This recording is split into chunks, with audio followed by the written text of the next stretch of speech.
Et c'est le maire de Montmagny, Marc Lorrain. Bien, on ne l'a pas vu depuis 100 jours. C'est pas Quelle tout à belle fait. façon de vous présenter, M. le maire. Bonjour. On va se rafraîchir la mémoire. Je suis venu avec Jocelyne Caron il n'y a pas si longtemps que ça pour parler du complexe sportif en santé c'est durable. vrai. Ben oui, c'est vrai, l'entrevue qu'on avait enregistrée. Ça fait plaisir de vous recevoir. Oui, bonjour. Bon matin, good morning, Oui. comme on dit. Oui.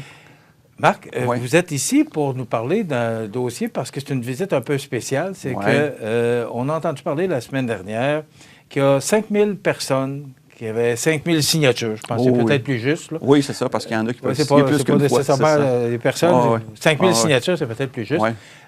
Par rapport au bruit à l'autodrome de Montmagny. Oui, Et hier soir, au conseil municipal, c'était une séance publique. absolument. Et le sujet était discuté par rapport aux promoteurs, les gens qui sont propriétaires de l'autodrome Montmagny et les signataires pour... les gens se plaignent du bruit et parfois, moi, je reste quand même très loin de l'autodrome. Et quand le vent est favorable, on entend le samedi soir un peu de bruit. On peut comprendre que les gens qui sont à proximité, ça amène du bruit. Alors, vous avez entendu, et là, ce que j'ai appris, c'est que c'est depuis l'automne dernier. Vous avez rencontré les deux parties, vous avez discuté. Oui, Et, à plusieurs reprises. Expliquez-nous un peu. Oui, c'est ça. Mais d'abord, hier, c'était la première séance. C'était le retour dans le contexte de la pandémie où on pouvait faire une séance publique en personne. Puis, on avait de la place pour 40 personnes. On s'attendait dans le contexte, effectivement, qu'il y aurait peut-être eu plus de gens, mais il y a eu 7 personnes, finalement, dont les deux propriétaires. Puis, ça s'est très bien passé. Je pense que la rencontre a été courtoise. Quand on a parlé du point, on a eu une période de questions. On a laissé amplement le temps aux gens de pouvoir s'exprimer. On a pu échanger par rapport à ça. Un peu à l'image du processus qu'on a fait depuis le début par rapport à ça. Il n'y avait pas encore de réglementation par rapport à ça. On sait, oui, il y a eu une pétition parce que les gens avaient pensé, parce qu'on leur avait, pour certains, présenté comme ça, de dire on veut mettre fin, fermer l'autodrome. Alors, ce n'est pas du tout le cas. On sait que c'est important pour les gens, ceux qui pratiquent le sport. Il y a certaines retombées économiques aussi. Donc l'idée n'était pas ça du tout, parce qu'en même temps aussi, il y a déjà eu, puis ça remonte à il y a longtemps, aussi des requêtes de beaucoup de citoyens qui sont incommodés par le bruit, et plus même aussi avec des fois des senteurs, des poussières de pneus, des choses de ce genre-là. Donc, c'est dans notre prérogative, mais aussi notre devoir aussi d'harmoniser les usages qu'on a sur le terrain puis de concilier un peu ça en fonction des intérêts de chacun. Bon, on y est allé avec cette approche-là. Même les propriétaires, dans la dernière rencontre, étaient accompagnés d'une avocate, mais qui est médiatrice aussi, donc qui est là pour prévenir des différends puis faire en sorte qu'on trouve pas un perdant puis un gagnant, mais des solutions qui soient gagnant-gagnant. Donc, c'est dans ce sens-là. C'est pour ça que le communiqué dit, bien, dans le fond, la Ville trouve un compromis pour encadrer le bruit généré, dans le fond, les pistes de course et tout ça, puis peut-être d'autres activités qui pourraient être bruyantes. Mais dans ce contexte-là, je pense qu'on est satisfait des résultats. Mais en même temps, on l'a dit aussi hier, ça va être évolutif, c'est-à-dire qu'on va regarder, voir comment ça réagit cette année, quelles sont les améliorations, les points améliorés, puis on va se redonner rendez-vous pour peut-être éventuellement amender ou avoir un nouveau règlement pour une prochaine année ou dans 2 ans, je ne sais pas. Donc, c'est dans cet esprit-là qu'on a travaillé ça ensemble. Bon, c'est un règlement. Le règlement consiste à quoi? Parce que le règlement, c'est comme une loi. Oui, c'est comme, j'invite les gens à aller le lire parce que c'est complexe. Parce qu'on ne l'avait pas, Marc, ce règlement-là. Non, il n'existait pas. Mais il y a d'autres municipalités, il y en a plusieurs où il y a des autodromes, où il y a du bruit, pas nécessairement en lien avec l'autodrome, donc il y a de la réglementation par rapport à ça. Nous, ça faisait quand même quelques années, même les conseils avant, où il y avait ça, comme on dit, dans les cartons, c'était dans les projets. Mais ça ne s'était pas fait encore. Donc là, on a décidé de le faire. Ça a débuté d'ailleurs l'automne dernier. Puis il y a déjà eu, d'ailleurs, quand on a fait l'avis de motion, en fait, l'avis pour dire qu'il y aurait un règlement, c'était une version qui était différente de ça. Ça a été vu par les gens, ça a été discuté. Puis on en est arrivé avec cette version-là qui est disponible sur le site de la Ville. Et où on précise, parce que je ne veux pas entrer dans le détail des heures, parce que, premièrement, les gens vont pouvoir continuer à en faire 7 jours sur 7. Des fois, il y a du corporatif en début de semaine et tout ça. Mais les heures sont aménagées de sorte que ça donne une certaine période de quiétude pour les gens à certaines périodes. Entre autres, un samedi soir de 2 heures sur l'heure du souper. Oui, vendredi ou samedi? Oui, c'est ça. C'est les samedis. Attendez un petit peu, je l'ai vu. C'est le vendredi. Ouais. Il y a les vendredis aussi, 9h30 à 17h, et puis ensuite, ça se poursuit 19h à 23h. Donc, en fait, je vous invite à le lire parce que comme quand on parle de budget, là, si j'entre dans les chiffres, on va perdre les ça auditeurs. Ça dit ici des activités plus bruyantes, comme des dragues et des drifts pourront se tenir tous les vendredis, mais il devrait y avoir une pause de 2 heures au souper. Ben oui. Les courses du dimanche se termineront au plus tard à 17h, tandis que le samedi, 8 des 26 courses autorisées pourront se prolonger jusqu'à 23h. C'est ça. Donc, c'est quelque chose qui... il y a des bouts qui avaient été proposés comme accommodement par les gens de l'Autodrome, les citoyens aussi. On s'entend bien. Il n'y a jamais personne, quand on fait une démarche comme ça, qui est satisfait à 100% d'un côté comme de l'autre. Ça oblige à mettre un peu d'eau dans son vin. Puis la Ville a été bon joueur là-dedans depuis le début, on le dit. Parce qu'avant, il y avait des courses aux 2 semaines, puis on en est rendu à 7 jours par semaine. Donc, on comprend qu'il y a eu une progression. C'est normal, les gens qui ont un commerce, ils veulent qu'il se développe, qu'il soit plus rentable. Mais il y a comme une limite, tu sais, dans le fond, à la tolérance des gens et tout ça. Puis l'idée n'est pas de fermer ça. Les amateurs vont continuer de pouvoir aller à l'Autodrome. Moi-même, je suis déjà allé. Je le disais hier d'entrée de jeu, je suis même déjà allé avec mon véhicule faire un tour sur la piste. C'est pas si facile que ça à faire. C'est parce que c'est tortueux et tout ça. Là. Moi, je l'ai fait à 30 km/h puis j'avais hâte de débarquer de la piste. C'est ça. Avec votre véhicule? Ou... oui, avec oui? Oui. OK. Oui. On a déjà été invité dans le temps de la radio, CFM. Ouais. Et il avait mouillé, fait que ça n'avait pas fonctionné. Ouais. J'aurais aimé ça. Mais à un moment donné, je pense que il y avait des promotions. C'est toujours possible d'aller essayer la piste de course. Ouais. La Ville a déjà été partenaire, ou l'est encore, parce que je le disais que dans le communiqué, qu'elle a déjà fourni des camions de terre pour faire des beaucoup murs. Je n'ai pas le nombre, là, mais en fait, assez pour faire un muret. Là, donc, plusieurs, je ne sais pas, des dizaines, c'est pas une centaine de voyages de terre. Là, je ne veux pas m'avancer trop dans les chiffres. Puis, dans le fond, c'est pour essayer justement d'améliorer le son. Donc, oui, d'ailleurs, on avait notre nom comme parmi les commanditaires, si on peut dire, là, dans le passé, parce qu'on aidait justement par rapport à ça. L'idée, c'est de poursuivre dans ce sens-là, d'évaluer tout ça, puis faire en sorte qu'on puisse trouver encore. Puis il y a peut-être d'autres pistes d'amélioration. Éventuellement, il y aura peut-être des pistes de véhicules électriques. On le sait, là, il y a quelqu'un en ville qui vend des motos, des motocross électriques. Je connais sûrement très performant aujourd'hui quand on parle des véhicules de course. Même Formule 1 avec Mission E, je crois, quelque chose comme ça, sont en train de développer des équivalents de Formule 1 en véhicules électriques. Donc, on aura probablement l'occasion de voir ça éventuellement. On en a même parlé avec les promoteurs, mais éventuellement, au fur et à mesure que ça va évoluer, ils ne sont pas fermés à ça. Parce que les gens sont sensibilisés à ça aussi. Brûler de l'essence, pas brûler de l'essence, oui, c'est pour des courses, là, tout ça, mais il y a un plaisir à ça.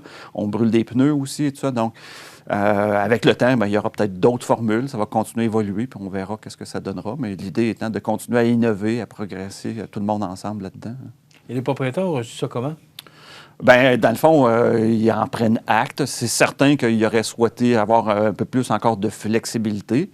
Mais je pense qu'hier, ce qu'on a vu, ils étaient quand même contents qu'on ait pris le temps d'écouter, puis que chacun puisse réaffirmer ses positions là-dedans. Maintenant, on s'est redonné rendez-vous pour la suite des choses. Puis le dialogue va se poursuivre. Je pense que c'est ça qui est important de retenir là-dedans. Puis ça peut servir de modèle à d'autres exemples, d'autres projets, parce qu'il ne faut jamais négliger, comme vous le disiez d'entrée de jeu, on se parlait avant la mise en onde, les communications, ça demeure important. Puis c'est ça, donc tout est dans la manière souvent. Ouais. Ça fait 100 jours, une centaine de jours. La semaine passée, vous l'avez souligné, que ça fait une centaine de jours. Oui, c'est ça. Comment vous trouvez ça, le siège de maire? Vous avez été conseiller pendant 4 ans. Oui. Vous avez fait une pause de 4 ans et là, vous revenez à la mairie. Oui. Comment vous trouvez ça? Est-ce que c'est différent du rôle de conseiller? Oui, c'est différent dans ce sens-là. Puis même moi, parce que dans le fond, comme je dis, c'est comme une Formule 1 avec l'équipe qu'il y a, tout le monde le dit. Là, il y a 6 conseillers compétents. On a une administration qui est compétente aussi. Des gens avec des personnalités, des gens expérimentés. Fait que des fois, il faut tenir le volant un peu plus serré. Mais en même temps, il ne faut pas perdre de vue que quand tu es maire, tu es à l'entour de la table, tu as un droit de vote comme les autres, mais il y a des ajustements à faire. Puis moi-même, j'en ai fait des ajustements. Je pense que c'est l'œuvre d'une vie d'apprendre et de faire des changements. Laisser un peu plus de place aux gens, puis faire en sorte que d'animer le dialogue quand on préside un conseil, c'est un petit peu différent. faire en sorte qu'on cherche des consensus et tout ça. Puis je pense que tout le monde apprend là-dedans, puis on apprend à s'améliorer, puis l'équipe va être de plus en plus performante avec le temps. On a des belles réalisations, puis on a beaucoup de choses qui s'en viennent pour l'été aussi, au printemps, été, automne. Il va y avoir des annonces, il va y avoir des points de presse par rapport à ça. D'ailleurs, je fais le point de séance d'hier avec, comme je le fais toujours, avec José Soucy, puis avec les collègues aussi. Oui, il va y avoir des annonces. On va poursuivre, parce que le 375e, on sait qu'il était... On va dire, ça fait longtemps qu'on en parle. On en a parlé 4 ans avant, puis il est terminé. Bon, on poursuit. Mais c'est correct, c'est parce qu'on a tous vécu les années de pandémie, puis d'autres difficultés qui nous pendent peut-être au bout du nez, on ne sait pas. Puis, on va poursuivre ce qui était entamé, qui n'était pas terminé. On va clore ça avec des activités qui vont avoir lieu autant au printemps, à l'été, puis l'automne prochain. Donc, des belles annonces qui s'en viennent encore, sans compter les travaux aussi qui s'en viennent aussi. Donc, on l'a présenté là, quand on a fait le point des 100 jours aussi. Donc, il y a beaucoup de choses qui s'en viennent de ce côté-là aussi. Donc, des beaux chantiers pour l'été. On le sait, Taché S qui va être refait. Puis il y a aussi la caserne qui va avoir des bouts d'agrandissement. Bref, on a une liste de projets. Là. Ceux qui ont vu le dernier journal municipal, on a ça à l'intérieur. Aussi, hier, on procédait au changement de garde pour ce qui est du Promère. C'est Sylvie Boulay qui l'a fait, qui a ouvert la parade. Puis là, c'est Jessie Croteau qui prend la relève pour les 4 prochains mois. Ça aussi, c'est un changement. On est revenu à cette formule-là. Je l'avais annoncé en campagne, là, mais M. Langevin, il s'était mis un promère à temps plein. Ouais. Ils ont essayé la formule. Je pense que ça n'a pas été nécessairement le meilleur choix, mais il fallait l'essayer, c'est correct. Puis nous, on revient avec cette formule-là qui plaît à tout le monde, là, donc pour l'instant. Parce que le pro-maire, dans le fond, c'est pas quelqu'un c'est pas comme un vice-président ou quelque chose comme ça. Il est là pour suppléer au maire quand il est hors du territoire, des choses comme ça, où on peut pas être... Mettons, il y a 2 rencontres en même temps, puis je peux pas y aller. Bon, c'est l'autre qui va y aller. C'est le pro-maire qui fait ça. Donc, on véhicule ça comme ça pour les 4 prochaines années. J'ai vu dans l'agenda d'hier du conseil municipal qu'il y avait un projet d'emprunt pour le boulevard Taché, pour les travaux de réfection. Le boulevard Taché, actuellement, là, à partir autrefois, marché au B, il allait à peu près jusqu'à l'école Saint-Pédis. C'est horrible comme...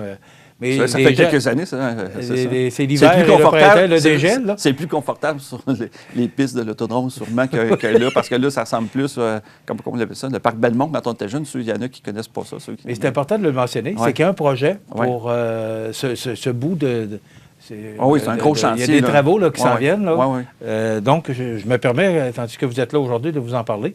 C'est qu'il y a un règlement d'emprunt qui a été voté hier, qui a été accepté probablement. Là. Oui, parce que ça fonctionne comme ça, parce que, dans le fond, c'est subventionné en grande partie. Là. On a près de 3 millions. Oui, c'est ça. Je n'embarquerai pas dans les programmes puis dans les montants, mais effectivement, on est obligé par bout de prendre des bouts d'emprunt pour compléter des fois. OK. Et le projet consiste à refaire les trottoirs et...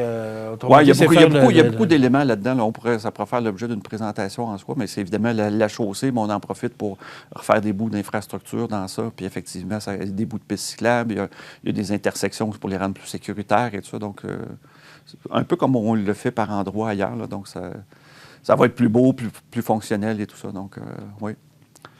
Et il y a les anciens Canadiens, parce que vous parliez tout à l'heure de oui, je n'ai pas la date exacte. Là, ça a été c'était au 24 avril. Je vais être là, hein, c'est ça. Oui.